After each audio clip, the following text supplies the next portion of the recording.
എല്ലാവരും സുഖമായിട്ടിരിക്കണോ എന്ന് വിചാരിക്കണു. ഞാനും അജീഷേട്ടനും ഇവിടെ സുഖം സുന്ദരമായിട്ടിരിക്കുകയാണ്. അപ്പം എല്ലാവർക്കും ഞങ്ങളുടെ ഹൃദയം നിറഞ്ഞ ഓണാശംസകൾ. അപ്പം ഒരു ഓണം കൂടിയിട്ട് നമ്മുടെ ലൈഫിലേക്ക് വന്നേക്കാണ് അല്ലേ.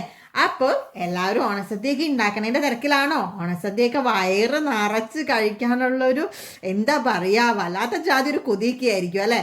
അപ്പം ഈ ഓണസദ്യ എന്ന് പറയുമ്പോൾ ഈ കുഞ്ഞിലത്തെ ഓരോ കാര്യങ്ങളൊക്കെ ആയിട്ട് ഓർമ്മ വരുന്നത്. ഊഞ്ഞാലിലാടുന്നതും പട്ടുപാടയൊക്കെ ഇട്ട് ഇങ്ങനെ എന്നാ പറയണേ കളിച്ച് ചിരിച്ച് നടക്കുന്നതും. കുട്ടിക്കാലം നല്ല രസമാണ് ഓണത്തിന് അല്ലേ. വലുതാകുമ്പോഴും രസമില്ലാന്നൊന്നും അല്ല കേട്ടോ. പക്ഷെ എന്നാലും കുട്ടിക്കാലത്തെ ഓണം എന്ന് പറയുന്നത് ഒരു സുഖമാണ്. ഓർക്കുമ്പോൾ തന്നെ ഒരു സുഖമാണ് അല്ലേ.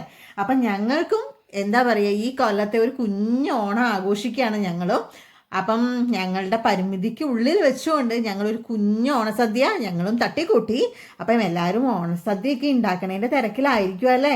അപ്പം മാവേലിയൊക്കെ വരുമ്പോഴത്തേക്കും മാവേലിക്ക് വിഷമം വരാത്ത ലെവലിൽ എല്ലാവരും വയറ് നിറച്ച് ഭക്ഷണമൊക്കെ കഴിച്ച് പായസമൊക്കെ കുടിച്ച് ഇരിക്കണം കേട്ടോ. ഇല്ലെങ്കിൽ മാവേലിക്ക് വിഷമം വരത്തില്ലേ.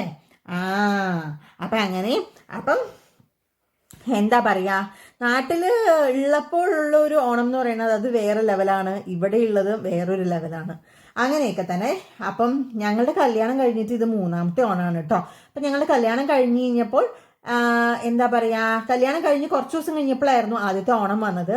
അപ്പോൾ വീട്ടുകാരുടെ ഒപ്പമായിരുന്നു ഞങ്ങൾ ഓണം ആഘോഷിച്ചത്. അത് നല്ല രസമായിരുന്നു കേട്ടോ. ഞങ്ങൾ ആ കൊല്ലം എനിക്ക് തോന്നുന്നു 3 സദ്യ ഞങ്ങൾ കഴിച്ചു. നല്ല രസകരമായ ഒരു സദ്യയായിരുന്നു അത്. അപ്പം എല്ലാവർക്കും ഓണാശംസകൾ. എല്ലാവരും അടിച്ചുപൊളിക്ക് തകർത്ത് വരും, പൊളിച്ചെടുക്കും മക്കളെ.